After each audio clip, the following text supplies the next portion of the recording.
ये वही केजरीवाल है जिसने शिक्षा और स्वास्थ्य के काम पे इस देश के अंदर झंडा बुलंद किया। मंदिर मस्जिद बनाना ये कब से सरकार का काम हो गया?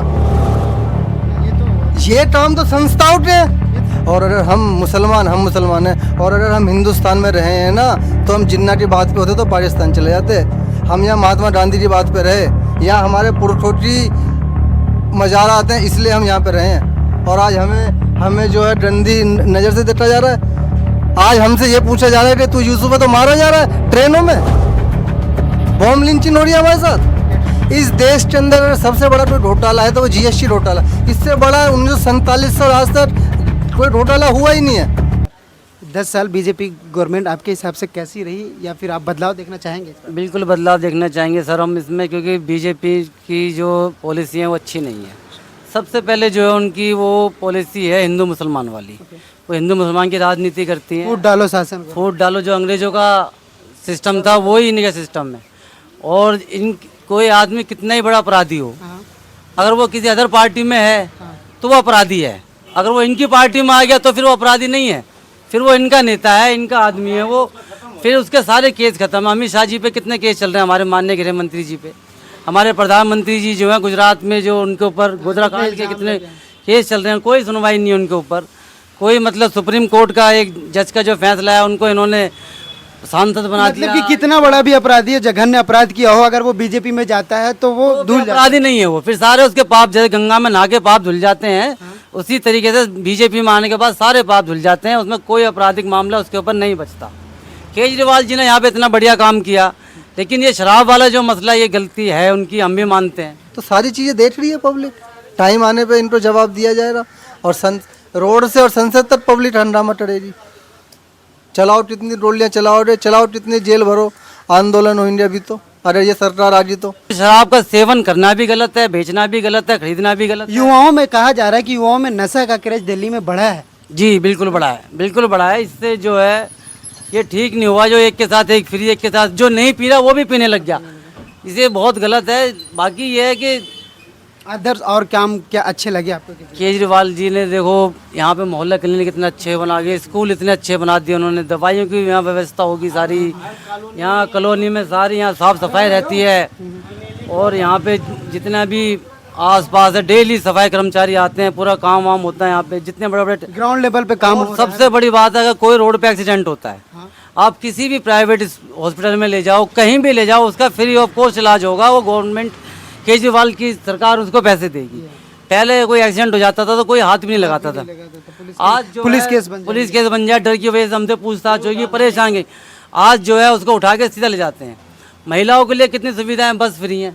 अपने जॉब पे जाओ या कहीं भी जाओ अपने जो है हर जगह वो सब सुविधाएं दे रही है। केजरीवाल का बेस्ट काम है। अब जो इन्होंने गठबंधन किया कांग्रेस के साथ, ये भी वेरी वेरी बेस्ट है। ये बिल्कुल बहुत अच्छा है। पिछली बार तो क्या था कि 7 के 7 सीट बीजेपी में चले गए थे, लेकिन आम आदमी पार्टी और कांग्रेस अलग अलग चुनाव लड़ रहे थे। लेकिन इस बार क्या है कि गठबंधन है, तो इस बात का फर्क पड़ेगा। बिल्कुल फर्क पड़ेगा जी इस बात से। आप कितने सीट देना चाहेंगे आप इंडिया ब्लॉक को? इंडिया, हम तो चाहते हैं कि बीजेपी की एक भी सीट ना है जी। जिस हिसाब से उन्होंने क्राइम कर रखे हैं, जिस हिसाब से उन्होंने गलत काम कर रखे हैं, उस हिसाब से हम तो बिल्कुल उनसे खिलाफ हैं जी। बिल्कुल पूरी जनता खिलाफ है। यहाँ पे कोई बीजेपी को वोट नहीं देगा, सब गठबंधन के साथ हैं। और हमारे भाई आए हैं, ये बोल रहे हैं कि यहाँ पे दिल्ली में सारे बीजेपी के खिलाफ है, और बीजेपी एक तरफ जहाँ 400 पार का नारा लगा रही है। तो क्या लगता है आपको, 400 पार होंगे या फिर? नहीं 4 तो नहीं है। ये तो अब की बार तो मामला खराब है जी, बहुत ज़्यादा। अब की बार नहीं, पहले था 14 और 19 में लोगों ने 2 बार मोदी जी को, प्रधानमंत्री को मौका दिया, और नया आदमी को मौका देना भी चाहिए। लेकिन सारी जो बातें थी वो सब झूठ निकली जी। जितने वादे किए सारे सिर्फ चुनावी वादे निकले। हाँ, बस कुछ नहीं, उन्होंने कोई नहीं। तो उनके तो वादे थे कि मैं राम मंदिर बनाऊंगा, 370 हटाऊंगा, और भी जो भी यूसीसी कानून लाऊंगा, ठीक है, एनआरसी सीए लागू करूंगा। तो ये तो उन्होंने पूरे किए नहीं। 370 से, हम तो दिल्ली में रह रहे, हम तो गरीब आदमी, हम कश्मीर में जा रहे, कैसे जमीन ले लेंगे जो 370 हटा दिया? ऑप्शन तो खुले ना आपके। नहीं ऑप्शन जो वहाँ के लोग हैं वही लोग नहीं चाहते 370 के बारे में कोई सिस्टम बने। ये तो उद्योगपतियों के लिए बड़े बड़े के मामले हैं। मतलब मोदी गवर्नमेंट ने मिडिल क्लास के लिए कोई काम नहीं करा, कुछ नहीं किया। हम तो ये कह रहे हैं कि आपने रोजगार के सारे रास्ते बंद कर दिए, सारी सरकारी कंपनियां सब आपने बेच दी, सारे आपने एयरपोर्ट बेच दिए। आज जो बच्चे बीए एमए की पढ़ाई कर रहे हैं, आज वो लोग कोई सब्जी बेच रहा है, कोई ठेला चला रहा है, तो वो कहाँ चलेगी वो सारी बातें। पेपर लीक हो जाते हैं। पेपर लीक हो जाते हैं। जो एक आदमी बेचारा 4 महीने से एक पेपर के लिए प्रैक्टिस कर रहा है और सुबह जाके पता चलता है उसका पेपर लीक हो गया, कैंसिल हो गया पेपर, तो उस बच्चे के ऊपर क्या मतलब बीती है। तो इन सब चीज़ों के ऊपर देखना पड़ा। अच्छा, मंदिर मस्जिद बनाना ये कब से सरकार का काम हो गया? हाँ, ये काम तो संस्थाओं के हैं। ये तो आस्था का सवाल है ना। मंदिर, अब तुमने हमारे मंदिर बना दिया, मैं कह रहा हूँ ये खाली जगह पड़ी है, मस्जिद बना दो तो तुम बना दोगे? सरकार का काम तो हॉस्पिटल है, यूनिवर्सिटी है, कॉलेज है, स्कूल है, ये बनाओ ना। आज हमारे यहाँ पे रानीबाग में महावीर हॉस्पिटल है, वहाँ डायलिसिस मशीन नहीं है, किडनी खराब हो जाए डायलिसिस आदमी कहाँ पे कराएगा? वहाँ पे 50 मशीन लगवाओ ना। वहाँ तुमने हजारों करोड़ रुपए लगा दिए, वहाँ पे लगाओ ना डायलिसिस मशीनें जिनकी किडनियाँ खराब हो गई। आज भी मतलब लोग बिना इलाज के सरकारी हॉस्पिटलों में आप चले जाओ तो अल्ट्रासाउंड एक्सरे के लिए टाइट महीने की वेटिंग मिल जाती है। मतलब मंदिर मस्जिद करने से आम इंसान का तो भला नहीं होने वाला ना। नहीं नहीं, मंदिर मस्जिद तो एक आस्था का प्रति, उसमें रोटी कहाँ से मिल जाएंगी आपको बताइए? चलिए, मंदिर बनाने से रोटी मिलती है तो लाओ मैं भी बनाने लगूं। मतलब आप चाहेंगे कि वैसी गवर्नमेंट आए जो लोगों की बेहतरी के लिए काम करे, जो रोजगार की बात करे, ठीक है, जो महंगाई की बात करे, जो एजुकेशन सिस्टम की बात करे, है ना? इस पे आप चुनना चाहेंगे? देखो, महंगाई तो दर पे दर थोड़ी बहुत बढ़ती रहती है। महंगाई असली मुद्दा नहीं है। महंगाई मुद्दा नहीं है। महंगाई मुद्दा मीन्स ये जो चीज़ 100 रुपये की थी वो 110 की हो गई। कोई ऐसा तो है नहीं तो 100 की चीज़ 70 आ जाएगी। नहीं, हाँ। वो तो बढ़ गई। ये शर्ट 150 की आपने 4 साल कंट्रोल तो किया जा सकता है ना। नहीं, बहुत सारी चीजें ऐसी हैं जो हमारे हाथ में नहीं है। अब खाद है, यूरिया है, पहले 1800 का 1600 टट्टा आ रहा था, अब 1800 का आ रहा है। आप आने वाली गवर्नमेंट से एक्सपेक्ट नहीं करते हैं कि वो महंगाई और बेरोजगारी कम कर पाएगी? नहीं, ये महंगाई एक लिमिट तक होनी चाहिए, अनलिमिटेड नहीं होनी चाहिए, जिससे कि अब एक मिडिल जो सामान्य परिवार आराम से जिंदगी गुजर बसर कर सके। हाँ बिल्कुल, हम यही कहना चाह रहे हैं। कोई चीज 100 रुपए की है तो उसके ऊपर आप टैक्स कम से कम जोड़ो ना। आपने टैक्स इतना जोड़ दिया, 18% जीएसटी। इस देश के अंदर सबसे बड़ा कोई घोटाला है तो वो जीएसटी घोटाला। इससे बड़ा 1947 से आज तक कोई घोटाला हुआ ही नहीं है। ये सबसे बड़ा घोटाला जीएसटी घोटाला इस देश के अंदर। जो लोग जीएसटी काम करते हैं, अभी पिछले हफ्ते मैं न्यूज़ में पढ़ रहा था 5000 करोड़ का जीएसटी घोटाला में बाप बेटे पकड़े रहे नोएडा से। बताओ, एक पूरे के पूरे जिले के पैसे उन्होंने घोटाला कर दिए। तो इन सब चीज़ों के ऊपर तो कहीं ना कहीं आपको सख्ताई करनी पड़ेगी ना। ऐसे तो हर आदमी को भूख है पैसे की, वो तो ले रहा और भाग जाएगा, ले रहा और भाग जाएगा। लेकिन आप कोई कानून बना रहे हो तो उसके ऊपर स्ट्रिक्टली टाइट भी तो रहो ना। नहीं रहोगे तो क्या होगा? सिर्फ लागू कर दिया और कोई ध्यान और उसके बाद कोई जो ध्यान नहीं है। कुछ भी हो रहा है देश में, कुछ भी हो रहा है। हमें आटा आ रहा है वो जीएसटी से आ रहा है 18%, शर्ट मिल रही है तो जीएसटी से। वो तो इस बात पे तो वोट भी नहीं मांग रहे ना। वो तो मांग रहे वोट की आप हमें वोट दो कि हम राम मंदिर को बचा सके। क्योंकि अगर हम 400 नहीं सीट लाते इस बार तो जो इंडिया ब्लॉक के लोग हैं, समाजवादी और कांग्रेस राम मंदिर पे बुलडोजर चला देगी और फिर से हमारा धर्म खतरे में आ जाएगा। नहीं, आप मुझे ये बात बताओ ना, 10 साल से इनकी सरकार है। इन्होंने वहाँ ताजमहल पे चुनी बुलडोजर चलवा दिया। नहीं, वो ऐसे एज ए प्राइम मिनिस्टर ने कहा। नहीं, मैं ये कहना चाह रहा हूँ कि ताजमहल पे इन्होंने चुनी बुलडोजर चलवा दिया। जो पहले टिकट 50 रुपए की थी, अब इन्होंने 250 रुपए की कर दी। हजारों करोड़ रुपए इनको साल की रिकवरी हो रही है, कमाई हो रही है। अगर आपको अल्पसंख्यकों से इतना ही डर है तो जो मुगलों ने, जो मुसलमानों ने जो चीजें बनाई है उनको निस्तेनाबूद कर दो, खत्म कर दो। पहले ताजमहल तोड़ दो, लाल किला तोड़ दो, सारे कुछ तोड़ दो। ये जब इतनी दुश्मनी है ही तो। जब इतनी दुश्मनी आप मुसलमानों से यूसीसी ला रहे हो, सीसीएल ला रहे हो, वो नहीं, क्योंकि वो वोट इसी आधार पे मांग रहे। ठीक है, उन्होंने काम नहीं गिना है। उन्होंने जो 2 करोड़ रोजगार की बात की थी वो पूरे नहीं किए। ठीक है, उन्होंने राम मंदिर बनाया, उन्होंने 370 हटाया, उस नाम पे वोट ये सिर्फ हिंदुत्व की राजनीति है और कुछ नहीं है। एक 80% है, 20% है। ये उसकी लाइन को खींच के बात करते हैं। जब 1947 का देश आज़ाद हुआ था ना, तो 1941 में हिंदू और मुसलमान ने एक थाली में खाना खाया था। तब अंग्रेजों को लगा था कि अब इस देश में हमारा रह पाना मुश्किल है। और अगर हम मुसलमान हैं, और अगर हम हिंदुस्तान में रहे हैं ना, तो हम जिन्ना की बात पे होते तो पाकिस्तान चले जाते।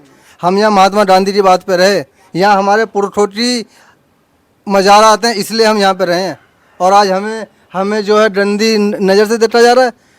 आज हमसे ये पूछा जा रहा है कि तू यूसुफ है तो मारा जा रहा है ट्रेनों में, बॉम्ब लिंचिंग हो रही है हमारे साथ। हेट्रेड बढ़ी है ना, नफरत बढ़ी है। फिर तो बढ़ा लो, कितनी बढ़ाओ रे नफरत। एंड में जीत तो मोहब्बत आपको क्या लगता है कि बीजेपी संरक्षण दे रही है जो मुस्लिम्स के खिलाफ बयानबाजी और जो इतने हेट्रेड जो लिंचिंग वगैरह हो रही है, इनको गवर्नमेंट संरक्षण देती है? नहीं, जिसने आज मध्य प्रदेश में एक लड़के ने उस पागल के ऊपर मुँह दिया और वो भाजपा का आदमी था, उसके खिलाफ क्या हुआ आपका? ये पहलवानों के ऊपर जो अभी साक्षी ब्रिजभूषण, उसके बेटे को आपने टिकट दे दी। क्यों दे दी टिकट उसको? वो है तो वो भी खूनी, लेकिन ब्रिजभूषण पे तो आरोपी साबित हो गए। तो भाई साहब आपने उससे टाट उसको दे दी, बात तो एक ही है।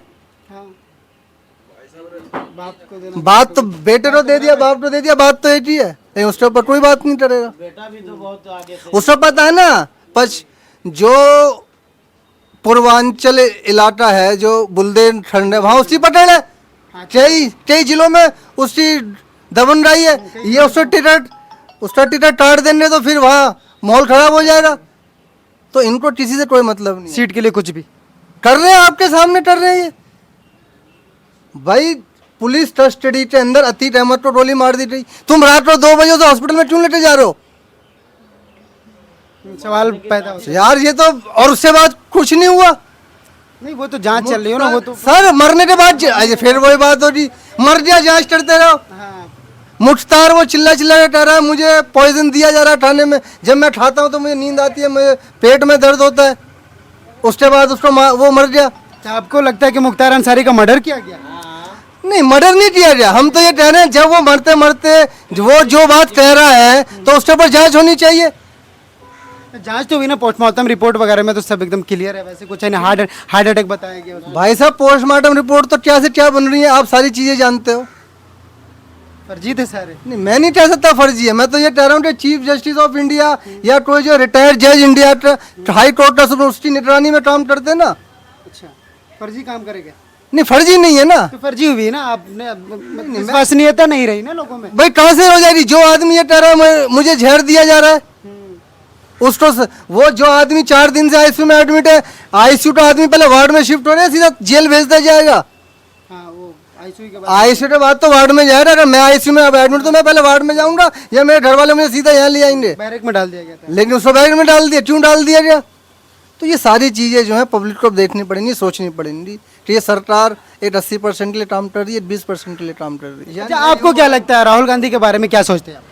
नहीं, राहुल गांधी अच्छा आदमी है और सारा देश के बारे में सच बोलता है, सारी जो परेशानियां है करता है। लेकिन भाजपा वालों ने उसको कुछ और नाम देते उसको वो तो अफवाह की बातें हो गई ना। रियलिटी की बात करें तो as a prime minister Rahul Gandhi को आप कैसा देखें? बहुत बेस्ट रहेगा, बहुत ज़्यादा बेस्ट रहेगा। एक बार आप उसको बनने दीजिए, या अगर पब्लिक आवाम उसको चाहेगी तो वो इंशाल्लाह कहीं ना कहीं देश को ऊंचाइयों पे पहुंचाएगा। एजुकेटेड पर्सन है। सारी चीज़ें हैं, देखो सारी चीज़ें जानता है, घर से ही राजनीति देखी है उसने। बाप प्रधानमंत्री रह लिया, दादी प्रधानमंत्री रह ली, एक ऐसी माँ का ठीक बेटा। है, बाप प्रधानमंत्री रह लिए, दादी प्रधानमंत्री रह ली, तो क्या वो आम लोगों के दर्द को समझ पाएंगे? नहीं, बिल्कुल समझता है। ऐसा नहीं है ना कि कोई आदमी बड़ा है तो वो छोटे को समझता नहीं है। भाई वो तो हरियाणा की औरतों के साथ बुलाते घर में खाना भी खा रहा है, नहीं खा रहा। परसों नाई की दुकान पे बैठ के बाल भी कटा रहा है। तो सारी चीज़ें वो समझ रहा है कि भाई आज देश में युवा रोजगार, बेरोजगार, सारी चीज़ें, सारे मुद्दे हैं। आपको लगता है कि राहुल गांधी जनता के नेता है? बिल्कुल है जी, बिल्कुल। और मैं कहता हूँ मौका दो ना भाई। मोदी को भी तो 10 साल मौका दिया। मोदी को भी तो अमेरिका ने बैन कर दिया था कि इसको वो नहीं देंगे, एंट्री नहीं देंगे, तब भी तो इंडिया के लोगों ने उसे चुना। तो एक बार इनको भी मौका देते देख लीजिए। राहुल गांधी को मौका मिलना चाहिए, है ना? बिल्कुल मिलना चाहिए। चलिए, क्यों नहीं मिलना चाहिए? तो आपके हिसाब से हम अगर दिल्ली की बात करें तो दिल्ली 7 सीट में से कितना इंडिया ब्लॉक को आप दे रहे हैं?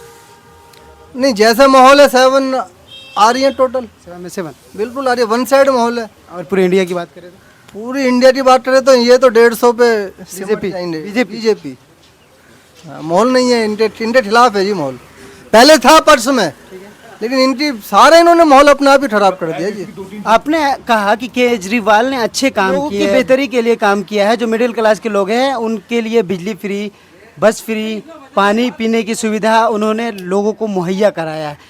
तो बीजेपी और सेंट्रल एजेंसीज ने, ईडी और सीबीआई ने उन पे जांच बैठाए हैं कि उन्होंने भ्रष्टाचार किया, आबकारी नीति में लोगों को फ्री शराब बांटे, अपने जानने वाले लोगों को टेंडर दिलवाए और पैसे घपला किया। तो इस पे आपकी क्या राय है? महाराष्ट्र में अजीत पवार के ऊपर कितना बड़ा घोटाला था, वो आ गया। हरियाणा के अंदर दुष्यंत चौटाला के बाप जेल में थे, उनको शर्त इस पे ले गए थे हम तुम्हें समर्थन जब देंगे जब तुम उनको बाहर निकाल दोगे। ऐसे दुनिया भर के आपको मैं केस गिनवा दूं जो मतलब भाजपा से पहले जो भी थे सबके सब किसी पे सीबीआई, ईडी, फलाना ढिकना, और जब से वो भाजपा में जब से सब वो फाइलें ही बंद होगी। BJP washing machine, BJP washing machine है, इसमें जो भी घुसता है वो एकदम पार्ट साफ होके आ जाता है। ये वही केजरीवाल है जिसने शिक्षा और स्वास्थ्य के काम पे इस देश के अंदर झंडा बुलंद किया है। तो सारी चीजें देख रही है पब्लिक, टाइम आने पे इनको जवाब दिया जाएगा। और रोड से और संसद तक पब्लिक हंगामा करेगी। चलाओ कितनी गोलियां चलाओ कितनी जेल भरो, आंदोलन हो इंडिया भी तो। अरे ये सरकार आ गई तो आपको शायद नहीं जानकारी, दिल्ली के अंदर एक स्कीम है फरिश्ता स्कीम। उस फरिश्ता स्कीम के तहत दिल्ली में कहीं पर भी कोई रोड एक्सीडेंट हो जाता है और फोर्टिस, डंडाराम, एड्स, अपोलो, कोई सा भी बड़े से बड़ा हॉस्पिटल हो उसमें जाके आप एडमिट करा देना, 1 करोड़ का भी खर्चा हो रहा है तो उसको मान्य केजरीवाल जी की सरकार, दिल्ली सरकार उसको पेड करेगी, आपको एक पैसा नहीं देना। तो ये किसका मदद की है? तो कहने का मतलब है कि जो काम कर रहे केजरीवाल, इससे बीजेपी घबरा गई है। उनका बैकबोन की खत्म हो गया यहाँ पे। 1993 में एक बार सरकार बनी थी इनकी और आज तक दिल्ली के लिए तरस रहे हैं ये लोग। नहीं तो पिछली बार तो साथ के साथ बीजेपी क्या है? नहीं साथ तो नहीं, मैं विधानसभा की बात कर रहा हूँ। तो विधानसभा की मैं बात कर रहा हूँ तो ये तो विधानसभा में तो ये कभी आ ही नहीं पाएंगे। एलजी और केजरीवाल की इनकी ऐसे लगती है, एलजी अपने लिए काम करता ही नहीं, वो तो बीजेपी के कहने पे काम करता है। एक दिल्ली के अंदर होम गार्ड की स्कीम थी जो बसों में होम गार्ड चलते थे, केजरीवाल ने वो होम गार्ड लगाते थे 23 साल से। एलजी ने ये कहा या तो महिलाओं की बस के लिए जो फ्री सुविधा वो करो या ये करो, दोनों में से एक चीज करो। आपको क्या परेशानी आ रही है उस चीज से? आपने वो फाइल रोक दी और जो 45,000 50,000 जो होम गार्ड थे पूरी दिल्ली में, वो सबको घर बैठ के बेरोजगार हो गए बेचारे। वो एक उनके घर में पूछो क्या हाल होता होगा। तो ये तो द्वेष की राजनीति है इनके मन में। आपने क्यों ऐसा किया? अगर वो होम गार्ड बसों के अंदर मार्शल वाली स्कीम में लगे हुए थे तो वो मेहनती तो कर रहे हैं, 10 घंटे 11 घंटे काम में तो कर रहे हैं, कोई फ्री में तो कोई नहीं दे रहा। रोजगार पैदा कर रहे हैं एक तरफ और एक तरफ आप रोजगार छीन, तुमने वो छीन लिया। तो सारी चीजें पब्लिक के सामने, पब्लिक देख रही है, पब्लिक जनार्दन होती है, वोट का अधिकार है उसको। अभी कोई रोड पे कुछ कहेगा तो उसको दंगाई बना देंगे ये लोग, उसको आने नहीं देंगे 23 साल जेल में। तो सारी चीजें हैं, वोट आएंगे, वोट का अधिकार है आदमी। जनता में भी दहशत का माहौल है, पूरा दहशत का माहौल है। आज कोई प्रदर्शन नहीं हो सकते। कांग्रेस के टाइम पे दुनिया भर के प्रदर्शन होते थे, अब प्रदर्शन नहीं हो तो उन्हें पता है ये देशद्रोही का केस लगा के अंदर कर देंगे। क्यों? वो तो हमारा अधिकार है ना आवाज उठाने। अधिकारी तो छीन रहे हैं। ये राजस्थान के अंदर उप मुख्यमंत्री ये कह रही है कि संविधान में संशोधन हो रहा, तो ये क्या हो रहा है? संशोधन कर रहे हो आप संविधान। तो आपको भी लगता है कि अगर 400 सीट आ गई तो ये संविधान बदल देंगे? बाबा भीमराव अंबेडकर ने जो संविधान बनाया वो एक चीज को देख के बनाया। 100 साल आगे टीवी बना दी, 20 सारी चीजें बना दी, आज आप उसको बदल रहे हो। बाबा भीमराव अम्बेडकर जो बैरिस्टर की पढ़ाई टाटा से पढ़ के आए थे, आज तुम उनकी बातों को नकार रहे हो। वो जो SC के मसीहा, आज तुम उनकी पढ़ाई को त्राही मतलब मचाना चाह रहे हो। तो सारी चीज़ें देख रही है पब्लिक, टाइम आने पे इनको जवाब दिया जाएगा। और रोड से और संसद तक पब्लिक हंगामा करेगी। चलाओ कितनी गोलियां चलाओ कितनी जेल भरो, आंदोलन हो इंडिया भी तो। अरे ये सरकार आ गई तो, क्योंकि पूरी पब्लिक खिलाफ है। अगर सरकार बन गई तो फिर मशीनों में ढपला है, छल कपट से बनेगी, छल कपट से सरकार बने। और इन्होंने बनाई है ये छल कपट से सरकार है। इन्होंने जो भी सरकारें बनाई है छल कपट से बनाई है, सारी जोड़ करके, सारी जोड़ तोड़ की सरकारें। सत्ता के लिए कुछ भी आप आम जनता की परेशानी से कोई मतलब नहीं। नहीं, परेशानी से मतलब होता तो कम से कम रोजगार तो देते, रोजगार ही नहीं है इनके पास। रोड जो BA MA पढ़े हुए बच्चे हैं वो आज ऐसे ही घूम रहे हैं रोडों पे, कोई नींबू पानी बेच रहा है, कोई जूस की ठेली लगा रहा है, तो क्या फ़ायदा? इससे बढ़िया तो अनपढ़ ही ठीक है बेचारा। अनपढ़ अगर 12-15 साल का बच्चा पढ़ाता तो कुछ कमा तो लेता। वो 25-30 साल पढ़ाई करने के बाद फिर वही काम कर रहा है जो एक अनपढ़ को करना था, तो उसका दिल नहीं अंदर से क्या होगा, डिमोटिवेट हो जा रहा है। तो सारी चीज़ें आपके सामने हैं, सारी आपके चीज़ें हिसाब से सत्ता इस बार चेंज होना चाहिए। हो चुकी है चेंज, तो बस 4 तारीख का इंतजार है। अच्छा, 4 तारीख को सारा बीजेपी गई। पूरा बीजेपी खत्म है, सब आया, तो 4 तारीख बीजेपी गई। बीजेपी रही। ये जो लड्डू बनाएंगे ना, ये खुद ही खाएंगे। अच्छा, वो जो होता है ना अमित शाह और JP नड्डा तो ऐसा है बेचारा, उसको तो ना कोई पूछता ना कुछ करता। वो तो वो तो पार्टी प्रेसिडेंट है, वो तो अच्छा होता है। वो कठपुतली है, लेकिन हाँ उसका कोई पहचान नहीं है, कुछ नहीं है। वो तो जो वो दोनों भैया बोलेंगे वही वो करेगा। कठपुतली बना दी। कठपुतली बना रखा है उसको, तो वो तो कुछ बेचारा बोल नहीं सकता अपनी मर्जी से। तो उनकी पार्टी में ही लोकतंत्र नहीं है। कहाँ है? जिसकी टिकट चाहे उसकी काट रहे हैं, जिसकी चाहे उससे बना रहे हैं। डॉक्टर हर्षवर्धन कितने सीनियर आदमी हैं, उनकी हमारे यहाँ से टिकट काट दी। वो तो बोल रहे हैं कि हम इतनी अच्छी पार्टी हैं कि हम किसी को भी टिकट दे दे रहे हैं, हम किसी को भी चीफ मिनिस्टर बना दे रहे हैं। हम आम इंसान के बीच से एक बंदे को उठा रहे हैं, एक कैंडिडेट को उठा रहे हैं और खड़ा कर दे रहे हैं। हाँ तो आप भी छोड़ दो ना, किसी और को प्रधानमंत्री उम्मीदवार बना देते ना। आप भी क्यों बन रहे हो भाई? आप ही क्यों मतलब गृह मंत्री बन रहे हो? आप ही प्रधानमंत्री क्यों बन रहे हो? किसी एक छोटे से आदमी को बना दो ना। कितनी मुस्लिम सीट दी? क्योंकि आपने ही कंसेप्ट दिए थे कि 75 साल के बाद इंसान को रिटायरमेंट ले लेना। हाँ, और आज आप अपनी वादे से अपनी जबान से फिसल रहे हो। और कितने मुस्लिम को आपने MP टिकट दिए? नहीं, एक भी नहीं। फिर क्यों नहीं दिया? आप सबका साथ सबका विकास की बात कर रहे भागलपुर में बेचारा साना माई लड़ता था, उसको नहीं दी। MG अकबर थे, नजमा हयातुल्ला था, और एक और है, वो क्या नाम है उनका, कई थे, मतलब सबको मुश्तारबाज नकवी था, एक और थे, सबको इन्होंने साइड लाइन कर दिया। फिर टिकट क्यों नहीं दिया आपने? जब आप सबका साथ, सबका विकास, सबका विश्वास करते हो तो क्यों नहीं दिया आपने? तो नहीं दी ना, तो टूटा आपके मन में वो बात है ना। टूटा आप दोगे तो RSS नाराज हो जाएगी। हैं। RSS के लिए काम करती है बीजेपी। नहीं, बीजेपी बाद में आई है, पहले तो RSS है ना। RSS की तो B टीम है ये। अच्छा, RSS चला रही है हमारे देश को। और कौन चला रहा है? क्यों दिया मोहन भागवत तो Z+ सिक्योरिटी? कौन है वो? बताइए, मैं आपसे पूछ रहा हूँ, कौन है मोहन भागवत? RSS प्रमुख। RSS क्या है? एक संस्था ही तो है। संस्था तो इंडिया में हजारों चल रही है, उनको क्यों नहीं दी वो Z+ सिक्योरिटी? बताओ चलो आप मुझे।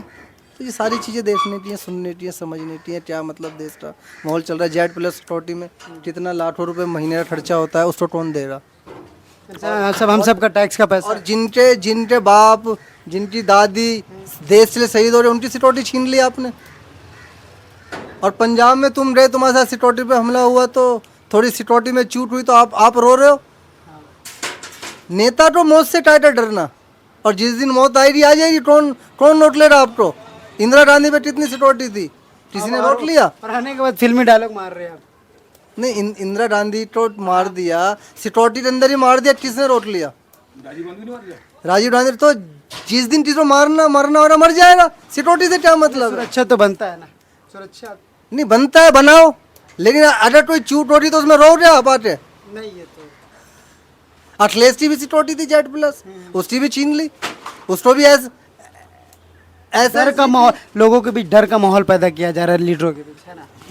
सिक्योरिटी हटा ली। हाँ, ये माहौल बनाया जा रहा है कि हम तुम्हारे लिए काम कर रहे हैं और विपक्ष हमारे साथ ऐसा कर रहा है। हमें खतरा है अपनी जान का, लेकिन है नहीं खतरा, कोई कुछ नहीं है ये देश में, कुछ नहीं। कल तो उत्तरी पूर्व दिल्ली से कन्हैया कुमार खड़े, कल उन पे हमला हुआ, इस पे आप क्या कह रहे हैं? मैंने देखा नहीं, मुझे किसी ने बताया है, लेकिन अगर ऐसा हुआ है तो ये बहुत निंदनीय है। इसकी जितनी निंदा की जाए उतनी कम है। ये चुनाव का माहौल है। राजधानी में एक MP कैंडिडेट के ऊपर हमला हो जाता है तो ये तो छोटी बात है। हाँ, तो ये इससे ये स्पष्ट हो रहा है कि बीजेपी अपना हारी हुई महसूस करती है, हमला करा रही है। बीजेपी ने हमला कराया। कौन है सामने? मनोज तिवारी। बीजेपी तो है ही। तो कहीं ना कहीं अगर आप हार रहे हैं तो इस तरीके से करेंगे भाई, कोई दूसरी पार्टी तो है नहीं। और अब की बार माहौल दिल्ली का कुछ और है, बहुत तगड़ा माहौल है। आपको लगता है कि अगर कांग्रेस और आम आदमी पार्टी इस बार साथ में लड़ रही है तो बहुत बड़ा फैक्टर होगा ये? सबसे बड़ी बात तो यह है कि आज यहाँ हिंदू मुस्लिम एक है इस दिल्ली का। कहाँ पे वोट कर रही है दिल्ली? उन्होंने अपना मन बना लिया है कि हम गठबंधन को ही वोट करेंगे। हाँ, इन्होंने क्या किया, एमपी डॉक्टर हर्षवर्धन रहे कभी देखने नहीं आए। हमारे क्षेत्र से सज्जन कुमार एमपी होते थे, भारी दिल्ली से। अगर किसी का जन्मदिन भी होता था उसमें भी आते थे सज्जन कुमार, बिन बुलाए भी आ जाते थे। चलो यहाँ से निकला जा रहा हूँ, चलो चाय पी जाऊँ, बहुत दिन हो गए। लोगों से मेल मिला था तो आम लोगों के बीच के। हाँ, बीच तो ऐसे नेता चाहिए हमें, ऐसे नेता नहीं चाहिए ऑफिस में एसी में बैठे हैं, बाहर हम बैठे हैं पंखे में, कूलर गरम हवा फेंक रहा है। हमने तो तुम्हें एसी लाइट बनाया है। हमारे बीच के लोग हो तो हमारे लिए बेहतर जान पाएंगे क्या कमी है और क्या हाँ क्या बेहतर है ना। बिल्कुल। जयप्रकाश अग्रवाल जी 10वीं बार चुनाव लड़ रहे हैं, बताइए। सीनियर आदमी है, 80 साल का आदमी है, सारी चीज़ें हैं तो उनको पता है। संसद में भी बहुत आवाज़ें उठाई हैं उन्होंने। मध्य प्रदेश से प्रभारी भी रहे, कांग्रेस से मजबूत उम्मीदवार हैं, कैंडिडेट भी बहुत अच्छे हैं और जीतेंगे, बिल्कुल लड़ेंगे और जीतेंगे। ओके, लड़ेंगे और जीतेंगे।